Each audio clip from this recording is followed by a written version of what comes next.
గుండెల్లో గాయమేమో చల్లంగమానిపోయే మాయ చేసే ఆ మాయే ప్రేమాయే.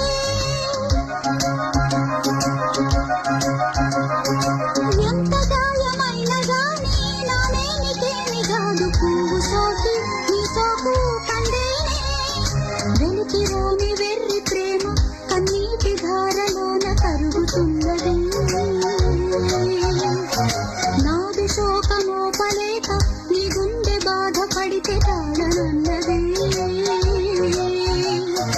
మనుషులెరుగలేరు మామూలు ప్రేమ కాదు అగ్ని కంటే స్వచ్ఛమైనది. మమకారమే ఈ లాలి పాటగా రాసేది హృదయమా. ఉమాదేవిగా శివుని అర్ధభాగమైనాలోన నిలువుమా.